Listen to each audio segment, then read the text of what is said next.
People, how's it going? I'm back home, not I'm at my other home, and I don't have my webcam with me, so I'm gonna make do with my phone camera. And nice day out. It's been a nice week watching the Mariners punk the Blue Jays, and Mariners are coming alive, people. I mean, maybe they're not a good team yet, or even an average team yet, but they are improving. The offense has come alive a little bit, and I'm happy with what I've been seeing these last few games. Quite a few players stepping their game up. And this pitching staff is sick, as I thought it would be. You know, Felix is the number one, and our number two guy, whose name I can't pronounce, so I'm not even going to try, but the guy who pitched today, he's been tremendous, and it's tough to beat those two guys. So I'm kind of excited about where this team might be headed, but not expecting any kind of playoff berth or anything like that, just good competitive baseball, and we're getting that. We've seen some good things the last few games. But I'm not here to talk about the Mariners. Maybe later on. Tonight we have a Game 7, and I got to make a video about it. Bulls, Nets in Brooklyn, Game 7. And this series is absolutely fascinating to me. You have polar opposites. You have a Nets team that is mostly healthy. You know, they have their main players. They have D. Will, Darren Williams. They have Brook Lopez. They have, even Gerald Wallace, who did not have a great season, but is having a pretty good series. They have Joe Johnson healthy, and they play good basketball, and they're a solid team that, gets the job done, but there's something a little lacking with their, the level of passion that they play with. It seems very business-like the way they go about things. They are a good team that has good stars and good role players, and they do everything pretty well, but there's something missing from them, and there's something that seems a little empty about them. And then you have this Bulls team, and especially tonight, and even more so on a last night, or 2 nights ago, all kinds of injuries. Derrick Rose has been out all season.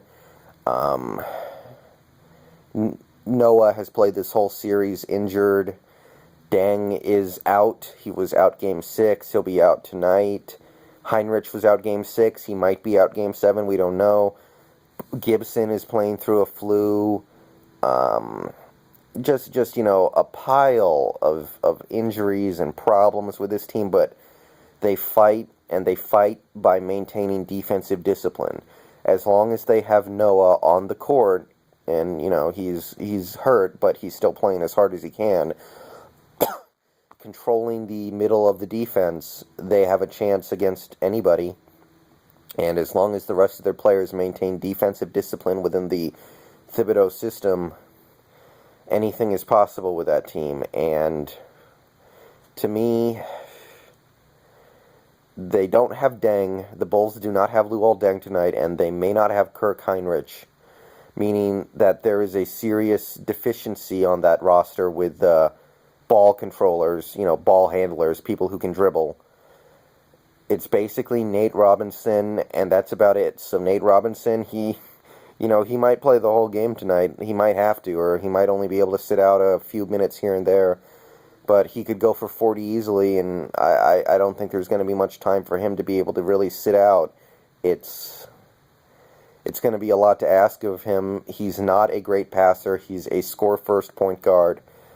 But maybe that's not the worst thing in the world, because this Bulls team does not have other great scorers. I mean, they have Boozer, who's capable of scoring 20 points. They have a couple of good outside shooters like Bellinelli and Jimmy Butler.